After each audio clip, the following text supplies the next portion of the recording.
हरे कृष्णा, सभी को दंडवत प्रणाम। कल हम लोग ने पढ़ा था, दंडवत प्रणाम माता जी। कल हम लोग ने पढ़ा था कि कुछ पाखंडी लोग ने, जो महाप्रभु और उनके भक्तों को पसंद नहीं करते थे, उन्होंने काजी से शिकायत की थी। और काजी ने कहा था कि अभी जो भी हरि नाम संकीर्तन करेगा उसको पकड़ के पीटेंगे और उसको उसका धर्म परिवर्तन कर देंगे। जब ये बातें महाप्रभु को पता चली तो उन्होंने काजी को दंड देने के लिए नगर संकीर्तन आंदोलन का आरंभ किया और सभी भक्तों से कहा कि अपने अपने घरों से एक विशाल माने मसाल जला के ही हम सब काजी के घर जाएंगे। और फिर उसके आगे आज से हम लोग स्टार्ट करते हैं। तब विशंभर ने उनसे कहा, अब घर को जला डालो, काजी और उसके सहयोगी को मार डालो। देखता हूँ राजा मेरा क्या बिगाड़ सकता है।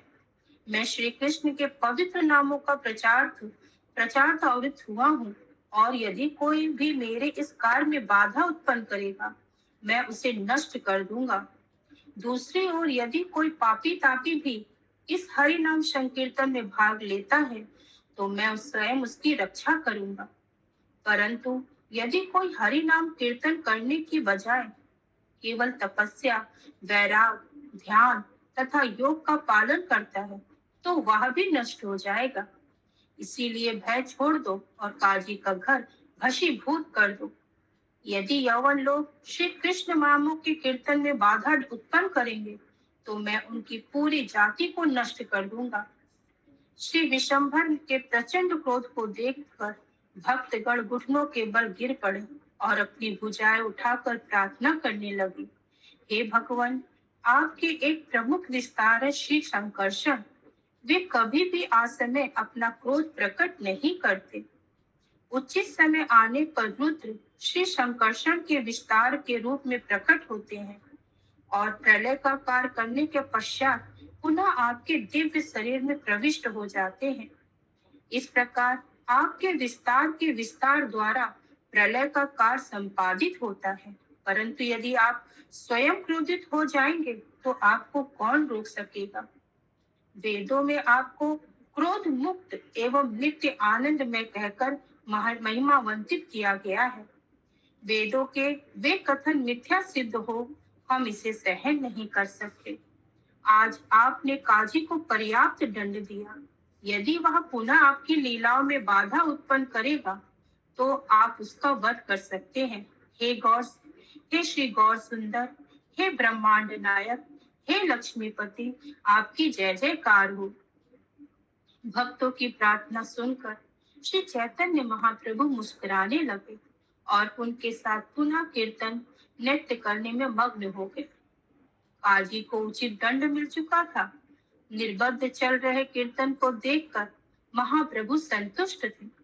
भक्तगण समस्त भय और चिंताओं से मुक्त हो चुके थे और पूर्ववत उत्साह के साथ नृत्य कीर्तन करने लगे। पाखंडियों का मनोबल टूट गया और भक्तगण विजयी रहे। कुछ ही देर में जलूस व्यापारी के क्षेत्र में गुजरा और वहां के सारे निवासी अपने घरों से बाहर आकर कीर्तनकारों का स्वागत करने लगे। सड़कें फूलों से पटी थी और प्रत्येक घर दीपक से प्रकाशमान था। इसके पश्चात जलूस जुलाहों के क्षेत्र से गुजरा और हर स्थान पर लोगों के लिए अत्याचार पर प्राप्त हुई विजय का आनंद मनाया। दिव्योन्माद में नृत्य करते करते महाप्रभु श्रीधर के घर पहुंचे। श्रीधर एक टूटी फूटी झोपड़ी में रहता था। और संपत्ति के नाम पर उसके घर में कुछ नहीं था। बस दरवाजे के बाहर लोहे का एक पुराना बर्तन रखा था। वास्तव में वह इतना जीर्ण हो चुका था कि कोई चोर भी उसे चुराने का विचार नहीं करता। महाप्रभु श्रीधर के घर के सामने नृत्य करने लगे। तब पूरे जगत को यह दिखाने की इच्छा से कि वे अपने भक्तों से कितना प्रेम करते हैं, महाप्रभु ने जल से भरा लोहे का बर्तन उठाया और आनंद पूर्वक उसे पीने लगे। यह देखकर श्रीधर दौड़कर वहां आया और चिल्लाने लगा, हाय मैं मर गया, तुम मेरे घर मुझे मारने आए हो। यह कहकर अत्यंत करुण हृदय श्रीधर मूर्छित होकर भूमि पर गिर पड़ा। अत्यंत संतोष भरे शब्दों में श्री विशंभर ने कहा, आज मेरा पूरा अस्तित्व पावन हो गया। श्रीधर के पात्र से जल पीने मात्र से आज मुझे भगवान श्री कृष्ण के चरण कमलों के प्रति भक्ति प्राप्त हो गई है। यह कहते हुए महाप्रभु दिव्य आनंद से भरे आंसू बहाने लगे। वास्तव में यह सत्य है कि किसी शुद्ध भक्त के पात्र से जल पीने पर व्यक्ति भगवान श्री कृष्ण के चरण कमलों के प्रति तत्क्षण भक्ति प्राप्त कर लेता है। पद्म पुराण में कहा गया है, जो बुद्धिमान भक्त अपनी चेतना को समस्त पापों से मुक्त करने को इच्छुक है, उसे किसी शुद्ध वैष्णव के चरण कमलों का आश्रय लेकर उसके महाप्रसाद की याचना करनी चाहिए। यदि वह उपलब्ध न हो तो उसे वैष्णव के उच्चिष्ट जल अथवा उसके चरणामृत को पीना चाहिए। श्रीधर के ऊपर कोई महाप्रभु की असीम कृपा को देखकर वहां उपस्थित भक्तगण अपनी भावनाओं पर नियंत्रण खो बैठे। आनंद अश्रु बहाते हुए वे भगवान श्री कृष्ण के नामों का उच्चारण करने लगे। वस्तुतः श्रीधर की कुटिया वैकुंठ बन गई, जहाँ भगवत प्रेम के रूप में आज सर्वोच्च दिव्य आनंद प्रकट हुआ था। ऐसी है श्रीधर की भक्ति की अगाध महिमाएं। महाप्रभु ने श्रीधर के उस टूटे फूटे पुराने पात्र से जल पिया, जिसका प्रयोग वह प्रायः अपने सब कार्यों के लिए किया करता था। वास्तव में उस पात्र के माध्यम से महाप्रभु श्रीधर की भक्ति का रसपान कर रहे थे। फलस्वरूप उसका जल दिव्य अमृत में परिणित हो गया। इस लीला के माध्यम से महाप्रभु ने दर्शाया कि वैष्णव से संबंधित सारी वस्तुएं दिव्य होती हैं। व्यक्ति को चाहिए कि वह शुद्ध भक्त की विलक्षण स्थिति को समझकर उसकी सराहना करे। केवल ऐसा करने से भगवान श्री कृष्ण के प्रति आसक्ति विकसित की जा सकती है। हमें कभी भी भगवान श्री कृष्ण के सेवकों को हीन दृष्टि से नहीं देखना चाहिए। भगवान कभी भी आध्यात्मिक रूप से शुद्ध व्यक्ति को अपना सेवक स्वीकार नहीं करते। सामान्यतः लाखों जन्मों तक अपने कर्तव्यों का पालन करने, अहिंसा और विनम्रता पर आधारित पूर्ण जीवन यापन करने तथा भगवान से निरंतर प्रार्थना करने के फलस्वरूप ही व्यक्ति को मृत्यु के पश्चात भगवान का सेवक बनने का शुभ अवसर प्रदान किया जाता है। अपने मुख में तिनका रखकर श्रीधर महाप्रभु के सम्मुख गिर पड़ा और कहा, हे भगवान, यह आपने क्या किया? जल पीने के बाद श्री विशंभर का आनंद कई गुना बढ़ गया और वे अपने परिकरों से घिरे सुख पूर्वक नृत्य करने लगे। श्री नित्यानंद प्रभु और गदाधर पंडित दो रत्नों के साथ महाप्रभु के दोनों ओर शोभमान थे। होला बेचा श्रीधर के घर से महाप्रभु नगर की ओर आए। यद्यपि वहां संकीर्तन पूरी रात चला, किसी को यहाँ नहीं सोचना चाहिए कि वह रात इस संसार की सामान्य रात है। वह रात अनेक युगों जितनी लंबी रात थी, परंतु किसी को इसका भान नहीं हुआ। वस्तुतः इन लीलाओं का कोई आदि अंत नहीं होता। ये कुछ समय के लिए हमारे नेत्रों के सम्मुख प्रकट होती हैं और फिर अप्रकट हो जाती हैं। आज भी श्री चैतन्य महाप्रभु नवद्वीप में अपनी लीलाएं कर रहे हैं। शुद्ध हृदय वाले लोग उस अपनी उत्कट भक्ति के बल पर निरंतर उन लीलाओं का दर्शन करते हैं। इस अध्याय का समापन करते हुए लेखक लिखते हैं, श्री चैतन्य महाप्रभु की अलौकिक लीलाएं दिव्य अमृत के समान है। मेरी यही प्रार्थना है कि अनंत लीलाएं प्रत्येक प्राणी के चित्त में निरंतर प्रकट होती रहे। इन लीलाओं के श्रवण में सुख मानने वाला व्यक्ति निश्चित ही श्री चैतन्य महाप्रभु के चंद्र सदृश मुखार बिंद के प्रत्यक्ष दर्शन प्राप्त करता है। नवद्वीप में महाप्रभु कीर्तन के बिना नहीं रह पाते थे। वस्तुतः उनके चित्त पर कीर्तन का ऐसा प्रभाव था कि वे कहीं भी क्यों न हो, हरि नाम सुनते ही वे भावावेश में मूर्छित होकर गिर पड़ते। यदि कोई व्यक्ति किसी भी कारण से उच्च स्वर में भगवान का नाम पुकारता, महाप्रभु मूर्छित होकर दिव्य मार्ग के विभिन्न लक्षण प्रकट करने लगते। उस समय भक्तगण उनके अचेत शरीर को किसी के घर ले आते और भीतर से द्वार बंद करके कीर्तन करने लगते। कुछ अवसरों पर महाप्रभु गोपियों का नाम पुकारने लगते। कई बार जब वे गोपियों के भाव में मग्न होते, उस समय यदि वे श्री कृष्ण का नाम सुन लेते तो क्रुद्ध होकर कहते, वह लंपट कृष्ण कहाँ है? वह बड़ा छलिया और कपटी है। वह भोली स्त्रियों का हृदय जीत लेता है और जब वे उस पर अपना विश्वास करने लगती तो वह प्रायः उनके प्राणों को ही छीन लेता है। इस प्रकार श्री कृष्ण के नाम सुनने पर महाप्रभु क्रोधित होकर बोलने लगते। महाप्रभु अधिकांश समय अन्य भक्तों के घर पर बिताते। उन्होंने अपने समस्त पारिवारिक एवं सामाजिक उत्तरदायित्व का त्याग कर दिया था। केवल अपनी माँ को प्रसन्न करने के लिए वे कभी कभी घर आते। नित्यानंद प्रभु, गदाधर पंडित तथा अद्वैत आचार्य कभी उनकी संगति नहीं छोड़ते। एक दिन अद्वैत आचार्य गोपियों के भाव से अभिभूत हो उठे। वे नृत्य करने लगे एवं अन्य सब भक्त उच्च स्वर में कीर्तन। अद्वैत आचार्य ने कुछ समय तक नृत्य किया और फिर अत्यंत विनम्रता तथा खेद व्यक्त करते हुए वे सहसा धरती पर गिर पड़े।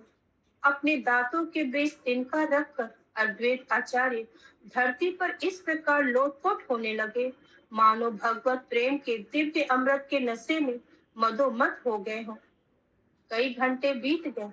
अद्वैत आचार्य अथक नृत्य करते रहे, परंतु अन्य सब भक्त थक गए। वे उनके नृत्य के साथ कीर्तन की गति कायम नहीं रख पाए। अंततः भक्तों ने जैसे तैसे अद्वैत आचार्य को शांत किया और उन्हें बैठाकर स्वयं उनके चारों ओर बैठ गए।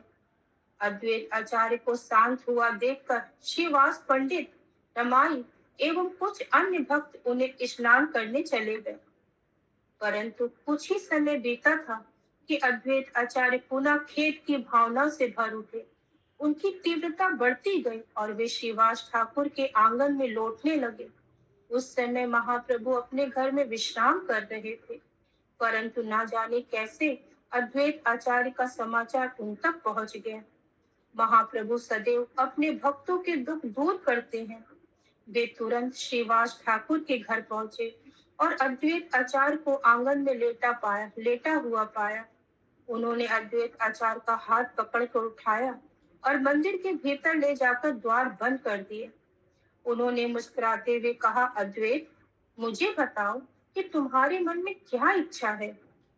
अद्वैत आचार्य ने उत्तर दिया, भगवान, आप समस्त वेदों के सार हो। मैं केवल आपको चाहता हूँ। इसके अतिरिक्त अन्य क्या वांछनीय है?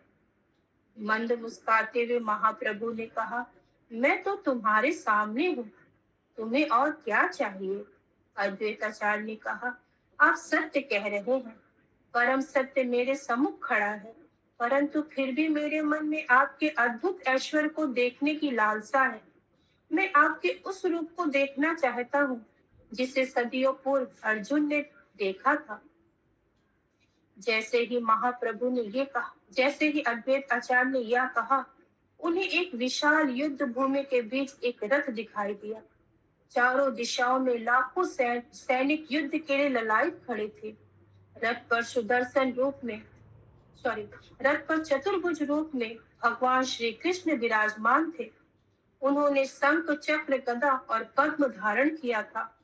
अगले ही क्षण अद्वैत आचार्य को भगवान का विराट रूप दिखाई पड़ा। उन्होंने उस रूप के सम्मुख करबद्ध खड़े होकर प्रार्थना कर रहे अर्जुन को देखा। अद्वैत आचार्य ने ज्वालाओं से युक्त लाखों आंखें और लाखों खुले मुंह देखे। उस प्रचंड अग्नि में सारे नास्तिक, पाखंडी और पापी असुर भस्मीभूत हो रहे थे। दूसरों में दोष देखने वाले तथा दूसरों पर हिंसा करने वाले क्रूर लोग भगवान के मुख में जल रहे थे। यह देखकर अद्वैत आचार्य अत्यंत नम्रता पूर्वक अपने घुटनों पर गिर पड़े। उन्होंने एक सेवक के रूप में भगवान के शाश्वत संग की याचना की। उस समय नित्यानंद प्रभु प्रतिदिन की भांति स्वानंद में मग्न सड़कों पर विचरण कर रहे थे। सर्वव्यापी होने के कारण वे समझ गए कि महाप्रभु अद्वैत आचार्य के सम्मुख अपना विश्व रूप दिखा रहे हैं। वे दौड़कर श्रीवास पंडित के घर पहुंचे और सीधे मंदिर में गए। श्री चैतन्य महाप्रभु भी जानते थे कि नित्यानंद प्रभु वहां आ रहे हैं।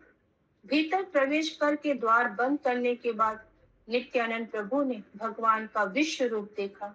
अपने नेत्र बंद करके वे भूमि पर गिरकर प्रणाम करने लगे। महाप्रभु ने कहा, उठो नित्यानंद, तुम मुझे मेरे प्राणों के समान प्रिय हो। जो व्यक्ति भक्ति भावना द्वारा तुमसे आसक्त है, मैं उसे अपना बना लेता हूँ। तुमसे अधिक मुझे अन्य कोई प्रिय नहीं है। यदि कोई व्यक्ति तुम्हारे और अद्वैत आचार्य के बीच भेद दिखाता है, तो वह मुझे कभी समझ नहीं पाएगा। यह सुनकर नित्यानंद प्रभु और अद्वैत आचार्य हर्षित होकर नृत्य और तथा सुंदर प्रार्थनाओं से महाप्रभु की स्तुति करने लगे। इस सृष्टि में परम भगवान श्री गौर हरि के प्रति भक्ति से बढ़कर अन्य कोई संपत्ति नहीं है। भगवान श्री कृष्ण तथा श्री गौरांग प्रभु महाप्रभु के नामों का स्मरण करके रोना ही भक्ति की पूर्णता है। जो व्यक्ति सच्चे हृदय से श्री कृष्ण को पुकारता है, वही अपने जीवन के अंत में शुद्ध रूप से उनके नामों का उच्चारण कर सकता है। और यह तब होता है जब वह निश्चल श्रद्धा पूर्वक श्री चैतन्य महाप्रभु की लीलाएं सुनता है। अंततः महाप्रभु भक्तों के साथ अपने घर लौट आए। नित्यानंद प्रभु और अद्वैत आचार्य ने विश्व रूप दर्शन की बात किसी से नहीं कही। न ही श्रीवास ठाकुर के घर में उपस्थित अन्य किसी ने उस रूप के दर्शन किए। अद्वैत आचार्य और नित्यानंद प्रभु अभी भी आनंद में वशीभूत बैठे थे। कई बार वे भूमि पर लोटपोट होते, कई बार गाने लगते और कई बार तालियां बजाते हुए नाचते। एक दूसरे के प्रति विशुद्ध स्नेहवश तथा विशुद्ध भगवत प्रेम में अभिभूत वे परस्पर विनोदपूर्ण झगड़ा और गाली गलौज करने लगते। अद्वैत आचार्य ने कहा, अरे शराबी, तुम्हें यहाँ किसने बुलाया? क्यों तुम बलपूर्वक हम लोगों के बीच घुस आए हो? भला कौन तुम्हें सन्यासी कहेगा? कोई नहीं जानता कि तुम कौन से परिवार से हो, कौन सी जाति से हो। तुम जाति आदि का भेद किए बिना किसी के घर भी खा लेते हो। तुम जैसा पागल उन्मत्त व्यक्ति किस प्रकार वैष्णव के बीच रहने की योग्यता रखता है? अच्छा होगा तुम यहाँ से चले जाओ, नहीं तो मुसीबत में पड़ जाओगे। नित्यानंद प्रभु ने उत्तर दिया, अरे गंजे बुढ़े, चुप रहो। यदि तुम मेरे बल देखना चाहते हो, अभी तुम्हारे मुख पर 2-4 मुक्का जमाता हूँ। अरे बूढ़े ब्राह्मण, तुम्हें जरा भी भय नहीं है क्या? मैं अवधूत सन्यासी और महाप्रभु का भाई हूँ। तुम पत्नी और बच्चों के साथ गृहस्थ हो, जबकि मैं आत्मज्ञानी सन्यासी। यदि मैं तुम्हें पीटता भी हूँ, तो भी तुम मेरा कुछ नहीं बिगाड़ सकते। परंतु फिर भी तुम अकारण ही इतना अकड़ दिखा रहे हो। यह सुनते ही अद्वैत आचार्य आग बबूला हो उठे। अपने वस्त्र खोलकर उन्हें चारों दिशाओं में फेंकते हुए बोले, किस प्रकार तुम स्वयं को सन्यासी कह रहे हो? तुमसे खिन्न होकर मैंने अपने वस्त्र तक उतार दिए। कोई नहीं जानता कि तुम कहाँ से आए हो। कोई तो आकर कहे, वह तुम्हें जानता है। तुम तो चोर हो, हर समय खाने के लिए तैयार। तुम सन्यासी होने का दावा करते हो। तुम सन्यासी कभी किसी से कुछ नहीं मांगते, जबकि तुम बिना टले दिन में 3 बार छक्कर खाते हो। इस श्रीवास को जात पात की कोई समझ नहीं है, इसीलिए इसने तुम्हें हमारी टोली में सम्मिलित कर लिया। इसे कोई अनुमान नहीं कि यह अवधूत सबकी जाति और ख्याति को नष्ट कर देगा। इन दोनों की इस गाली गलौज को सुनकर निश्चित ही समान लोग भ्रमित हो जाएंगे, परंतु हमें चाहिए कि हम इन दोनों में से किसी एक का पक्ष लेकर अपनी भक्ति को नष्ट न करें। क्योंकि ये दोनों सदैव एक दूसरे से अभिन्न है। श्री चैतन्य महाप्रभु सदैव संकीर्तन में निमग्न रहकर स्वयं अपने नामों का रसास्वादन करते थे। देह में प्रकट हुए दिव्य लक्षणों के कारण वे एक पागल व्यक्ति के समान दिखाई देते। वे भगवान जिनकी पूजा ब्रह्मा आदि करते हैं, धरती पर लौटने कारण धूल से भरे दिखाई देते। अपनी समाधि से बाहर आने पर महाप्रभु कई बार भक्तों के बीच बैठ जाते और वे सब गंगा जल से उन्हें स्नान करवाते। श्री वास ठाकुर के घर दुखी नाम की एक दासी थी। जब महाप्रभु नृत्य करते करते रहते तो वह उनके लिए गंगा से घड़े गंगा से घड़े भरकर जल लाया करती। बीच बीच में महाप्रभु का नृत्य देखती उसकी आंखों से आंसू बहने लगते। जब महाप्रभु ने गंगा जल से भरे पंक्तिव्रत घड़े को रखा देखा तो वे अत्यंत प्रसन्न हो गए। उन्होंने श्रीवास पंडित से पूछा, प्रतिदिन इतना जल कौन लाता है? श्रीवास पंडित ने उत्तर दिया, हमारी दासी दुखी लाती है। यह सुनकर महाप्रभु ने कहा, उसका नाम उपयुक्त नहीं है, इसे बदलकर सुखी कर दो। महाप्रभु की कृपा देखकर सब भक्त उल्लासित हो उठे।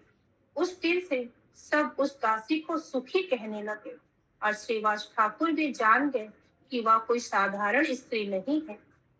यह दिखता है कि भगवान के चरण कमलों को भक्ति भरे छोटे कार्यों का भी प्राप्त किया जा सकता है। एक दिन महाप्रभु प्रतिदिन की भांति श्रीवास पंडित के घर पर नृत्य कर रहे थे। भक्तगण उन्हें घेर कर नित्य कीर्तन में मग्न थे। उसी समय घर के भीतर किसी रोगवश श्रीवास पंडित के पुत्र की मृत्यु हो गई। सारी स्त्रियां शोक से भर उठी। बाहर महाप्रभु दिव्य उन्माद में नृत्य कीर्तन कर रहे थे, परंतु भीतर का वातावरण विलाप से भरा था। तेजी से अंदर पहुंचकर श्रीवास ने अपने मृत्यु पुत्र को बिस्तर पर लेटा देखा। श्रीवास अत्यंत उन्नत, गंभीर एवं ज्ञानी भक्त थे। उन्होंने तुरंत परिस्थिति को संभाला और स्त्रियों को विलाप करने से रोकने लगे। श्रीवास पंडित ने कहा, कृपया अपने आंसुओं को रोककर शोक को हृदय के भीतर में दबाइए। जिन भगवान के एक पवित्र नाम का उच्चारण घोर पापी को भी पावन कर सकता है, वह स्वयं मेरे आंगन में नृत्य कर रहे हैं। यदि कोई ऐसा मंगल वातावरण में देह त्याग करता है तो इसमें शोक कैसा। इस बालक के समान गति प्राप्त करके मैं स्वयं को अत्यंत भाग्यशाली समझूंगा। मैं जानता हूँ कि तुम स्त्रियां अपने परिवार से असक्त होती हो, परंतु फिर भी रोना धोना बंद करो। किसी को इसका पता नहीं चलना चाहिए। यदि महाप्रभु के आनंद में किसी प्रकार का खलल पड़ा तो मैं गंगा जी में कूदकर अपने प्राण त्याग दूंगा। यह सुनकर सब स्त्रियां शांत हो गई। श्रीवास पंडित पुनः कीर्तन में सम्मिलित हो गए और कुछ ही क्षणों से मैं पहले के समान भाव विभोर होकर नृत्य करने लगे। हरि नाम और महाप्रभु की उपस्थिति से वातावरण उल्लास से भरा था। श्रीवास पंडित अत्यंत उन्नत भक्त एवं श्री नारद मुनि के अवतार है। वस्तुतः श्री चैतन्य महाप्रभु के सेवकों का चरित्र ही ऐसा होता है। धीरे धीरे भक्तों को श्रीवास पंडित के पुत्र की मृत्यु का समाचार मिलने लगा।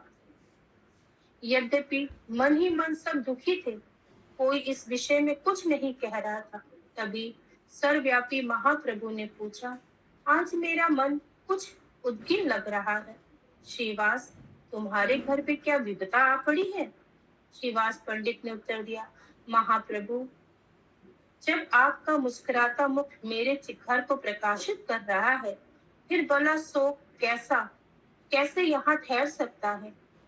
अंततः कुछ प्रमुख भक्तों ने महाप्रभु को सारी घटना कह सुनाई। गंभीर स्वर में महाप्रभु ने पूछा, यह कब हुआ? एक भक्त ने उत्तर दिया, महाप्रभु, इसे लगभग 2.5 घंटे बीत गए हैं, परंतु आपके नृत्य में बाधा न पड़े, इसीलिए श्रीवास पंडित ने आपको इसकी सूचना नहीं दी। यदि आपकी अनुमति हो तो हम नृत्य का अंतिम संस्कार आरंभ करें। श्रीवास पंडित के विषय में सुनकर महाप्रभु आश्चर्यचकित रह गए और ऐसे स्नेहिल संज्ञों के बिना मैं कैसे रह पाऊंगा कहकर रोने लगे। तब महाप्रभु ने कहा, केवल मेरे सुख में कोई विघ्न न आए, इसलिए श्रीवास ठाकुर अपने पुत्र की मृत्यु होने पर भी अप्रभावित बने रहे। मैं भला ऐसे सज्जन व्यक्ति का संग कैसे छोड़ पाऊंगा। यह सुनकर सब भक्त भ्रमित हो गए। महाप्रभु के शब्दों से भान होता था कि वे उन्हें छोड़कर कहीं जाने वाले हैं।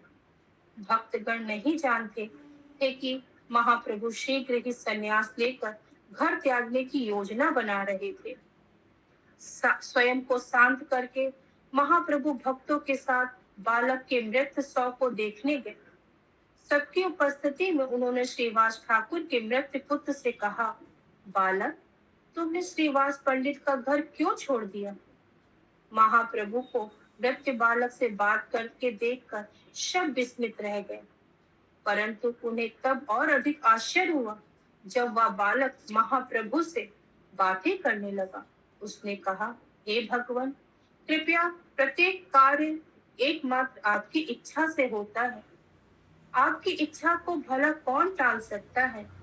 मैं अपने नित्य समय तक इस शरीर में रहा, अब मेरा समय पूरा हो गया है और मैं दूसरे शरीर में निवास करने के लिए जा रहा हूँ। हे भगवान, यद्यपि मुझे यह शरीर छोड़ना पड़ेगा, फिर भी मुझ पर ऐसी कृपा करे जिससे मुझे कभी आपकी विस्मृति ना हो। कौन किसका पिता है और कौन किसका पुत्र, प्रत्येक व्यक्ति अपने कर्मों के अनुसार कार्य कर रहा है। जब तक नियति ने मुझे श्रीवास पंडित के घर रहने की अनुमति दी, तब तक मैं यहाँ रहा, परंतु अब मुझे जाना होगा। हे भगवान, मैं आपको एवं आपके परिकरों को प्रणाम करता हूँ।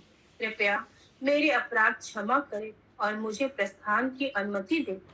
यह कहकर वह बालक निश्वास लेट गया। इस चमत्कार को देखकर श्रीवास के परिजन शोक मुक्त हो गए। सब लोग महाप्रभु के चरणों पर गिरकर प्रार्थना करने लगे। जन्म जन्मांतर में आप ही हमारे पिता, माता और पुत्र हैं। हम कभी आपके चरण कमलों की छाया से विलग ना हो, चाहे हम किसी भी योनि में जन्म क्यों ना ले। हमारे हृदय में आपके चरण कमलों के प्रति अटूट भक्ति बनी रहे। श्री चैतन्य महाप्रभु ने कहा, श्रीवास, तुम इस संसार के सत्य से परिचित हो, इसीलिए तुम अपने परिवार पर आई इस विपदा से अप्रभावित बने रहे। वस्तुतः तुम इतने महान हो कि तुम्हारे दर्शन मात्र से व्यक्ति सांसारिक बंधन से मुक्त हो जाता है। मैं और नित्यानंद तुम्हारे 2 पुत्र हैं। अब पुत्र वियोग की पीड़ा को त्याग दो। भक्तगण कीर्तन करते हुए श्रीवास के पुत्र को गंगा तट की ओर ले चले। उनके साथ महाप्रभु भी थे। अंत्येष्टि के बाद सबने गंगा में स्नान किया और अपने अपने घर लौट आए। हरे कृष्णा। नमो विष्णु पादाय कृष्ण पृष्ठाय भूतले श्रीमते भक्ति वेदांत नमस्ते सरस्वती देवी गौरवाणी निर्वाशेष शून्यवादी पाश्चात्य देश की जय।